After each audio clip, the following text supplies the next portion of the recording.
Bonjour, bienvenue sur Nyon Région Télévision. C'est la rentrée politique, culturelle et sportive sur notre plateau. Brigitte Pérez, notre invitée d'honneur, qui aura la mission d'être avec nous tout au long de cette émission. Bonjour Brigitte, Bonjour, merci beaucoup d'être avec nous. On aura l'occasion d'en savoir plus, un peu plus sur vous. Pour terminer, un bilan sur le phare. Et tout de suite, on vit cette rentrée du côté du collège avec Alexandre qui est sur place. Il a pris son cartable sur le dos, Alexandre. Oui, effectivement, Andrea. Oui, comme tu vois, j'ai mon sac. Je suis en direct là du gymnase de Nyon, donc qui a vécu sa rentrée avec à ma gauche son directeur Yves Deluz. Bonjour Yves. Bonjour. Merci d'être avec nous. Alors, comment se passe cette rentrée? Spéciale peut-être ou pas?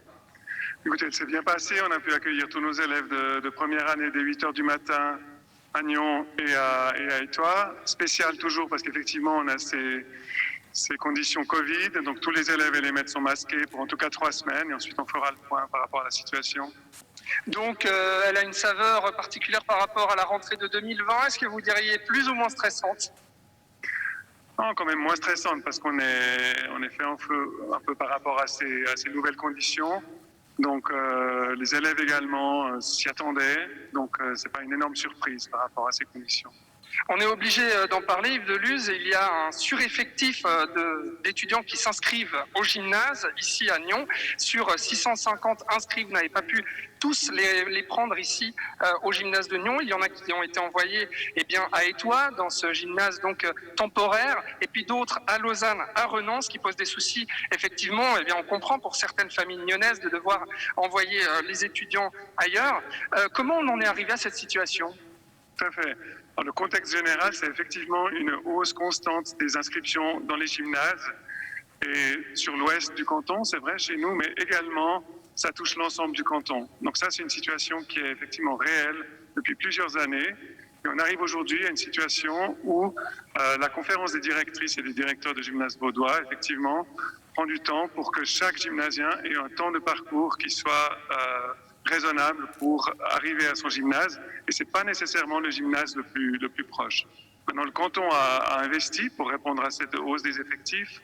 Et vous le savez sans doute, l'ouverture d'un nouveau gymnase à Bussigny cette année, l'agrandissement de Burier, l'agrandissement du gymnase de La Broye. Le gymnase de Nyon a ouvert à Étoile l'année passée. On a grandi encore ce site à Étoile.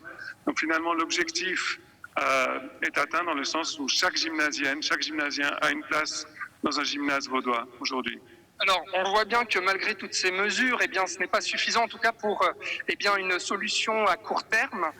Quelles pourraient être les autres solutions, peut-être du côté de Gland ou de Rolle? Quelles sont les solutions aujourd'hui que le canton vous propose?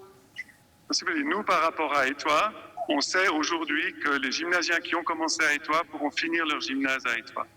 Maintenant, c'est vrai qu'on parle beaucoup des transports dans toutes ces discussions. Après, moi, j'ai aussi à cœur de parler de la formation, de dire qu'effectivement, tous ces gymnasiens sont dans des centres de formation qui sont de qualité et qui vont obtenir leur titre au bout de 3 années ou 4 années, que ce soit une maturité, un certificat de culture générale ou la maturité professionnelle.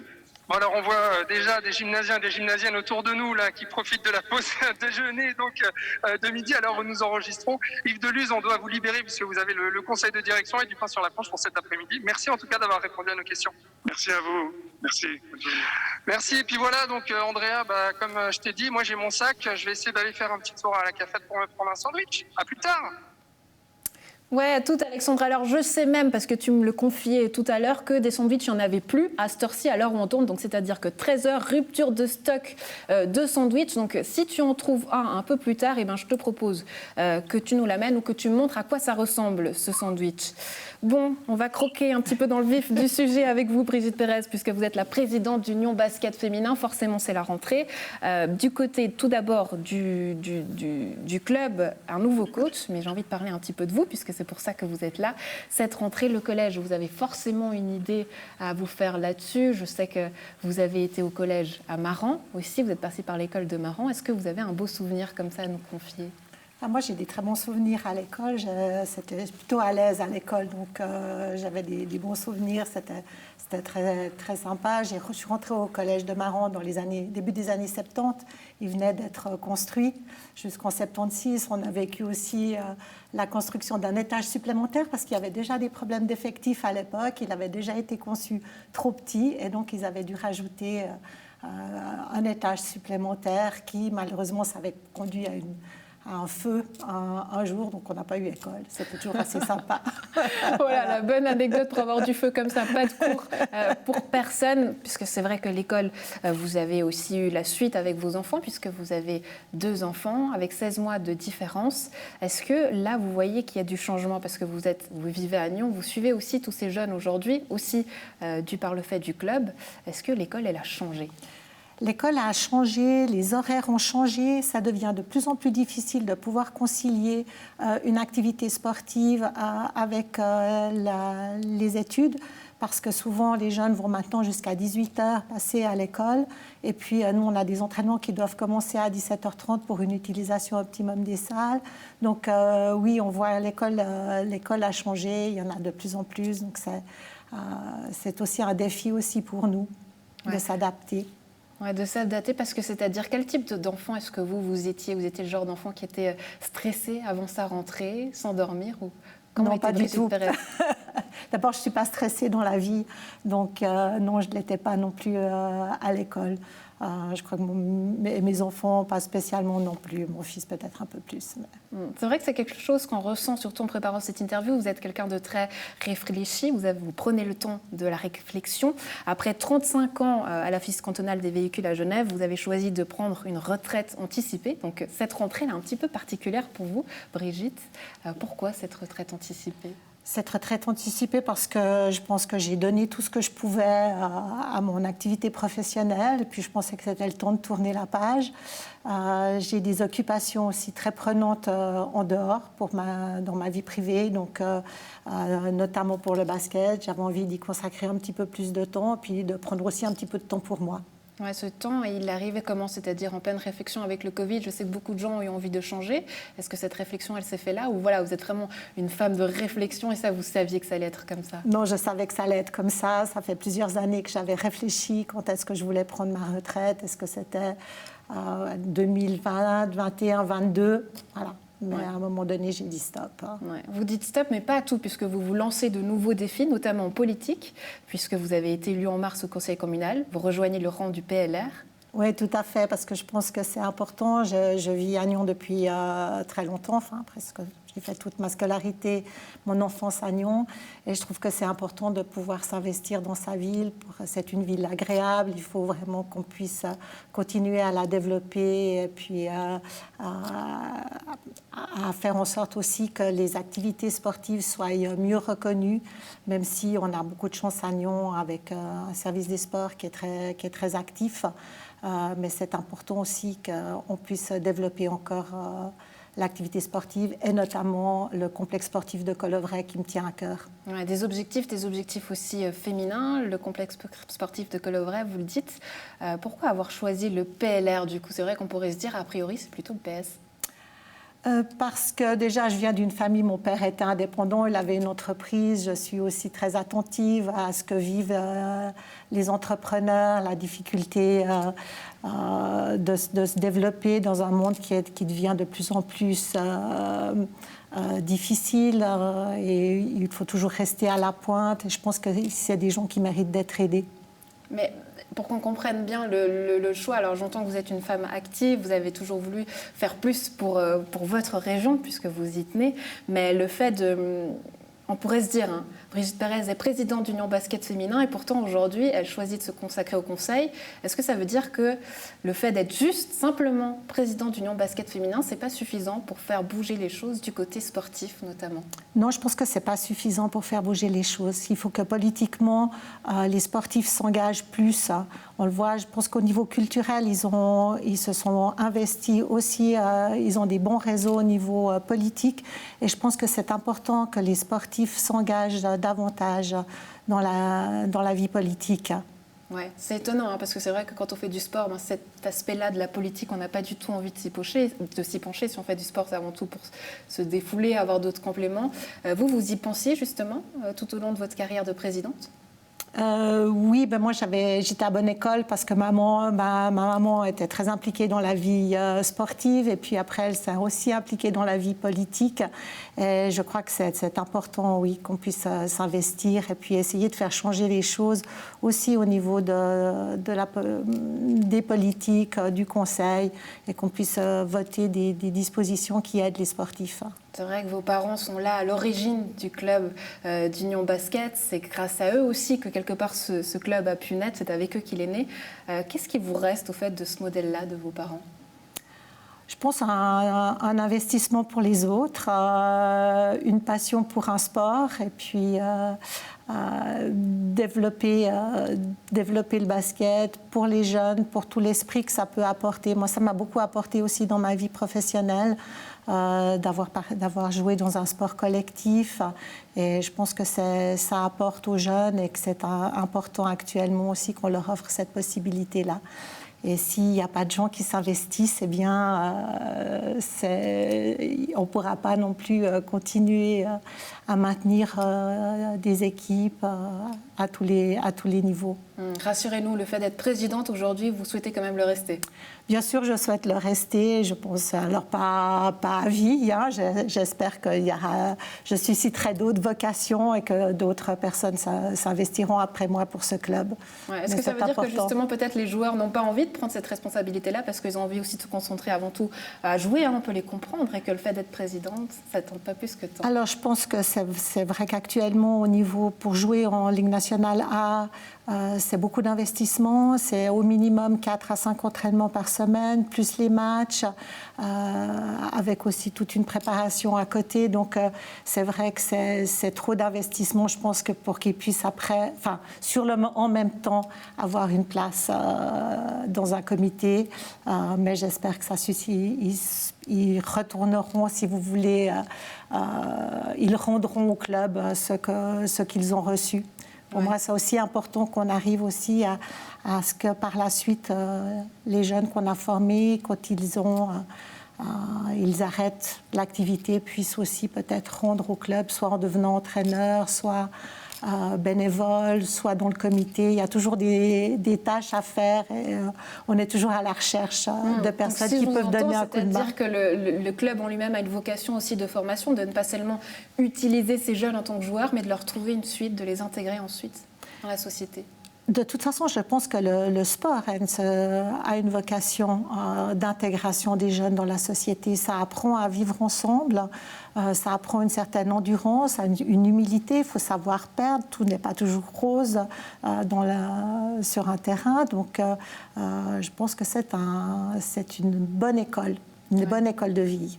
Une bonne école de vie qui reprend justement du côté d'Union Basket Féminin. On l'apprenait cet été, le départ de Fran Leon Sedano et l'arrivée d'un nouveau coach, Hakim Salem, ancien coach de l'équipe féminine du Pays-Bas. Pourquoi ce choix ? Écoutez, nous avions décidé avec Fran de nous séparer. Nous sommes allés à la recherche d'un coach. Et puis, nous avons reçu les offres de Hakim Salem et il correspondait tout à fait à la philosophie du club, c'est-à-dire au niveau de la formation. Il pouvait beaucoup nous apporter parce qu'il s'est aussi occupé de formation en Hollande. Il nous apporte bien sûr son expérience du sport de haut niveau. C'est ce que nous recherchions aussi d'offrir à nos joueuses de première division, un entraîneur qui avait aussi l'habitude de coacher et de donner des entraînements à des sportifs d'élite.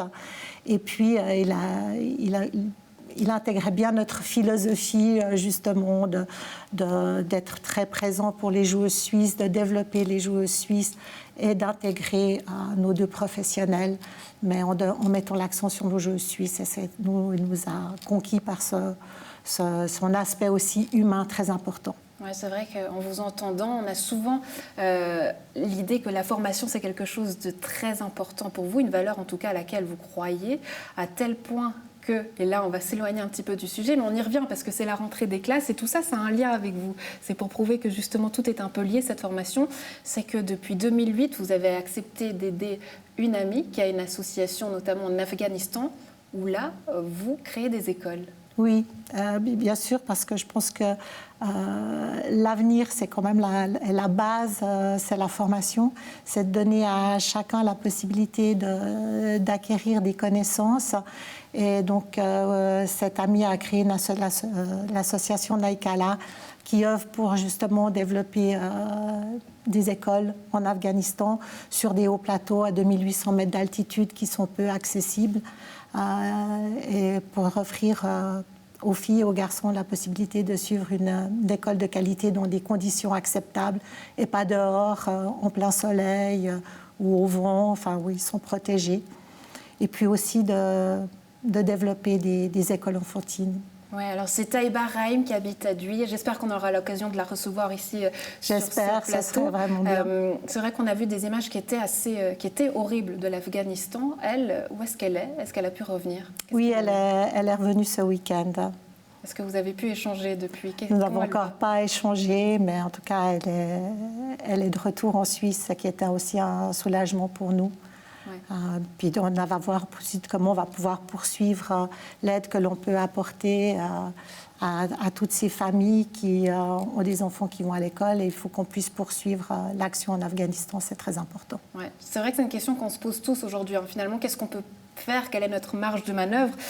Du fait de savoir qu'il y a cette association qui existe aujourd'hui ici, et pas qu'aujourd'hui, depuis 2008 à Douy, l'association Naikala. Qu'est-ce qu'on peut faire, ou plutôt comment est-ce qu'on peut contribuer peut-être à vous aider dans cette association? Eh bien, surtout, c'est par le versement de dons pour qu'on puisse continuer à financer des écoles en Afghanistan, une formation des femmes pour qu'elles puissent aussi poursuivre leurs études, voire ensuite, pour certaines, enseigner dans les écoles qui ont été créées sur ces hauts plateaux. Ouais, le fait d'être entré justement au conseil communal, là aussi, aujourd'hui, on pourrait dire que vous avez un levier à jouer. Est-ce que vous avez pensé justement à peut-être apporter quelque chose à ce conseil, et puis en tout cas peut-être une interpellation, demander peut-être aux autorités qu'est-ce qui est possible de faire? Est-ce que ça, vous y pensez? Je vais voir, parce que c'est tout nouveau encore. Mon entrée au conseil, on va commencer le 30 août, donc je vais déjà prendre un petit peu mes marques. Mais oui, c'est des sujets qui me tiennent à cœur, l'aide qu'on peut faire dans les pays en développement. Est-ce que vous sentez que le PLR, puisque c'est le rang que vous avez choisi, serait réceptif à ces idées-là, en tout cas, de faire rapatrier des gens de l'Afghanistan? Écoutez, je pense que c'est justement dans tous les rangs, il faut qu'il y ait des gens qui se battent et puis qui amènent leur pierre à l'édifice pour faire changer les mentalités, les faire évoluer. Ouais. Là, j'imagine que c'est un choix qui est parfois difficile, parce qu'on a des valeurs, peut-être sportives, l'éducation, la formation, devoir choisir un camp politique. Est-ce que là, vous étiez cette femme de vocation dont on parlait avant, vous saviez que c'était ça, ou quand même il y a eu une petite hésitation? Il y a eu une hésitation, parce que je pense que c'est toujours un engagement, il faut réfléchir vraiment ce qu'on veut faire, mais ça correspond à une grande partie de mes idées, que je m'y retrouve.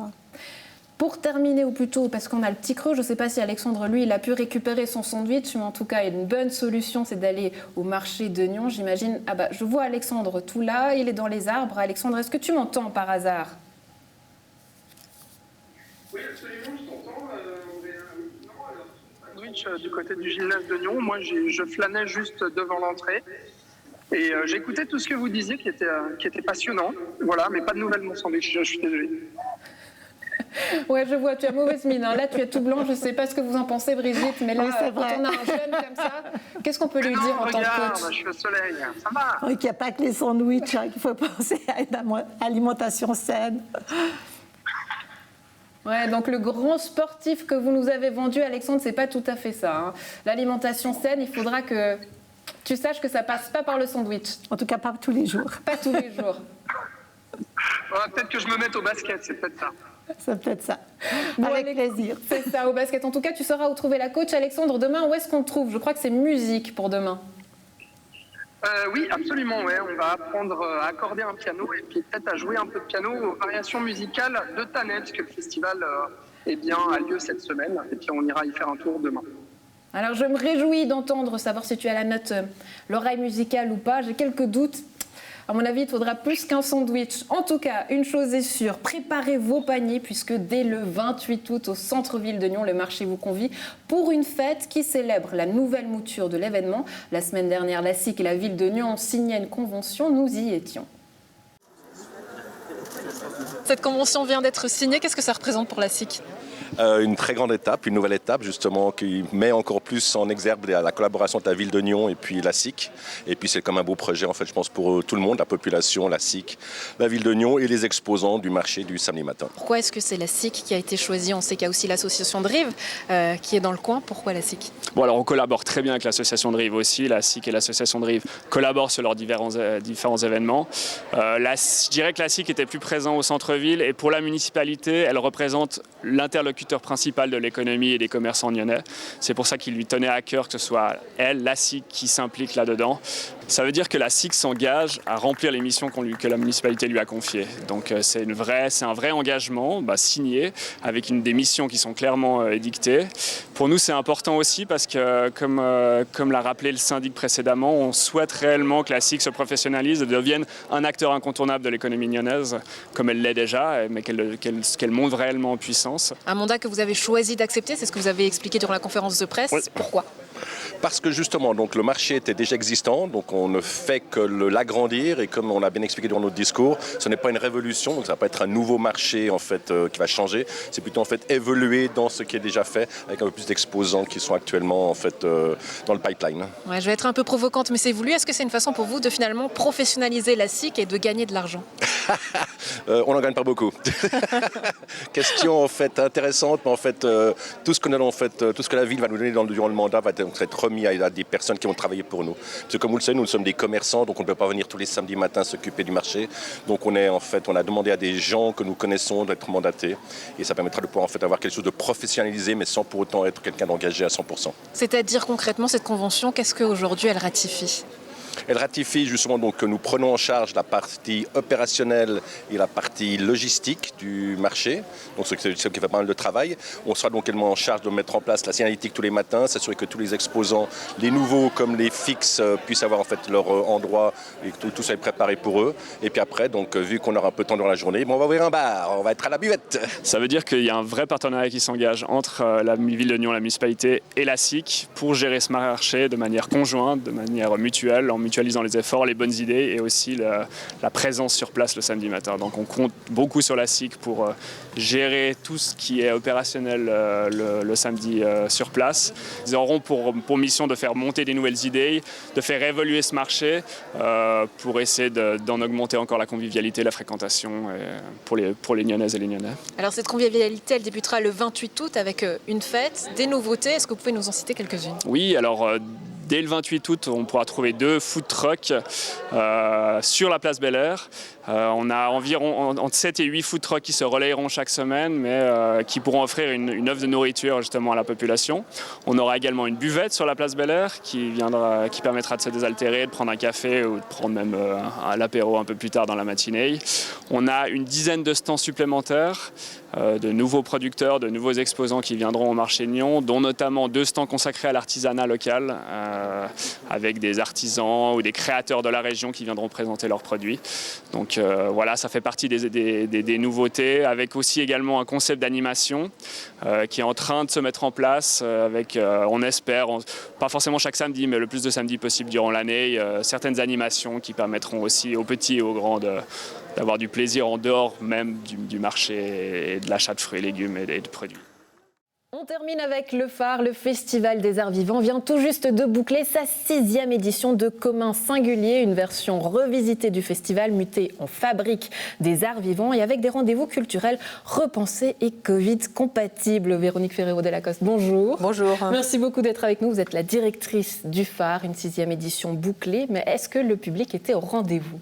Eh bien oui, il était là, à notre plus grand plaisir, pas à notre plus grande surprise, parce que quand même on sait bien que tout le monde a envie de sortir, a besoin non seulement de se rencontrer, mais aussi de retrouver les spectacles, les artistes. Donc il était là, même dans cette formule un peu repensée. Ouais. Alors vous dites 95% de fréquentation, mais ça veut dire quoi, que vous avez vendu 95% des billets que vous avez ? Exactement. Ça veut dire qu'on avait... évidemment, on a des jauges qui ne sont pas énormes. Et cette année, on a eu des très petites jauges afin de ne pas devoir annuler, ne sachant pas au moment où on a terminé la programmation au printemps dernier quelles seraient les mesures pendant l'été. Donc on a fait plutôt des projets avec des petites jauges mais qui se sont répétées plusieurs fois. Et on se demandait un petit peu, évidemment, on perdait de cette notion du rassemblement de beaucoup de monde dans la cour, puisque les gens venaient plutôt par petits groupes, et beaucoup de propositions étaient faites pour qu'elles puissent justement avoir lieu dans tous les cas. On a privilégié l'intimité, des propositions à l'extérieur, qui nous ont aussi à nouveau amené à découvrir ou redécouvrir des endroits cachés de la ville, de la région, et même au-delà, puisque le phare cet été est allé jusqu'en Valais. Ouais, alors il a beaucoup bougé, c'est vrai. On l'a dit, 6e édition de Commun Singulier, donc cette version revisitée, ça fait un petit moment qu'elle est là. Mais vous me disiez qu'elle avait une petite saveur particulière. On voyait chez les gens qu'ils étaient contents de se retrouver. Il y avait quelque chose de spécial. C'était quoi ? Je pense que les gens étaient non seulement contents de se retrouver, tous ces gens que l'on voit peut-être seulement lorsqu'on va au théâtre ou dans un festival, qui ne sont pas forcément des amis qu'on voit le reste du temps, mais quand même des connaissances. Et ça, on sait que ce moment du phare, c'est souvent les retrouvailles, dans le sens que les gens sont partis en vacances, il y a eu l'été, c'est la rentrée ou juste avant la rentrée. Donc il y avait ça qui était beau. Et aussi, bien sûr, de se retrouver et d'échanger autour des propositions qui étaient présentées, qui, comme d'habitude au phare, sont des propositions très ancrées dans l'actualité. C'est vrai que de se retrouver, on l'a parlé tout au long de cette émission de la rentrée avec Brigitte, mais le fait de se retrouver tous ensemble et du point de vue culturel, le fait de se retrouver en culture, qu'est-ce que ça apporte ? Moi, je pense que les œuvres proposées par les artistes ont souvent un contenu qui nous permet d'aller un peu plus loin dans la compréhension du monde dans lequel on est. Il y avait beaucoup de projets où la parole était très présente, la notion du récit.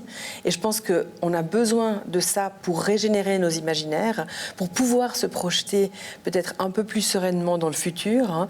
Enfin, d'avoir des récits, d'avoir des éléments, d'entendre parler de ce qui peut se passer dans d'autres coins de l'Europe, de voir comment certains artistes ont réagi à cette situation de la pandémie, à l'isolement, comment la parole est revenue en force. Voilà, avec Brigitte tout à l'heure, peut-être de l'Afghanistan, le fait qu'aujourd'hui, qu'il y ait ces thèmes forts de l'actualité, est-ce que ça aussi, vous avez pu rebondir, par exemple, au phare ? Oui, beaucoup, parce que là, justement, je disais, ce besoin de dialoguer, d'échanger, de se soucier de l'autre, d'avoir davantage d'interaction entre nous, mais aussi avec notre environnement. Ça, c'est vraiment des éléments qui sont très précieux dans justement ce que l'art peut apporter dans le quotidien de chacun. Brigitte Pérez, le phare, le Festival des Arts Vivants, vous y êtes déjà allée ? Non, je n'y suis pas allée parce que mes occupations avec le basket qui me prend beaucoup de temps, les enfants, le travail. Mais justement, maintenant, avec la retraite, j'espère avoir un peu plus de temps puis y aller à la prochaine édition. Qu'est-ce qui vous tente comme ça des bruits que vous connaissez ou de ce que vous avez entendu du phare ? Qu'est-ce qui vous donnerait envie ou qu'est-ce que vous en savez ? Écoutez, je pense peut-être plus à l'aspect... J'avais un peu de danse, voilà. Je pense que j'irais plutôt dans ces aspects-là. Est-ce que ça, Véronique Ferrero-Delacoste, je coince un petit peu Brigitte, je sens qu'elle est un petit peu gênée, mais je sais pourquoi. C'est parce qu'elle ne sait pas vraiment ce que c'est le phare, je pense, comme beaucoup de gens à la maison. Le fait qu'il y ait encore ce questionnement autour du phare, est-ce que ça vous dérange ? Non, ça ne nous dérange pas, parce que je pense que quand même, puisque petit à petit, il y a quand même pas mal d'années que le phare, il existe, et même si on ne sait pas exactement les formats qui s'y passe, on sait que c'est un événement quand même qui marque le rythme culturel de la ville de Nyon. De plus en plus de projets se déroulent aussi durant l'année et invitent à prendre part, invitent les participants, des associations locales, des habitants, les plus jeunes. On parlait du gymnase de la rentrée chaque année. Nous, on est aussi, on propose des choses au gymnase. Des sportifs, justement, le lien entre la culture et le sport, c'est possible ? Eh bien, ça serait tout à fait envisageable et ça fait partie de ce qui nous intéresse. C'est-à-dire d'être en dialogue avec la réalité de ce territoire. Voilà, on parlait du Valais. En Valais, c'est plus de 60 personnes qui ont participé à ce projet, des habitants, jeunes et âgés, mais aussi la chorale, les fifres-tambours, l'ensemble du corps des Alpes. Donc, tout ce qui constitue la société a fait partie de cette proposition, a contribué. Et c'est vraiment quelque chose qui nous tient très à cœur, cette notion de prendre part à la vie, à notre vie ici, quoi. Je serai la première heureuse que de cette rencontre ici aujourd'hui entre Brigitte et Véronique, le Phare et le basket Nyon féminin, que finalement peut-être il y a un spectacle qui naisse au Phare et dans la région. Mesdames, merci beaucoup d'avoir vécu cette émission avec nous, d'avoir été avec nous. Au Phare, donc, prochain rendez-vous, je crois que c'est cet automne, et puis la prochaine édition du festival qui aura lieu du 10 au 20 août. Très belle rentrée à vous, à très bientôt. Et à la maison, on se retrouve demain. Et puis Alexandre, lui, il sera du côté des variations musicales de Thanet. Très belle soirée à tous.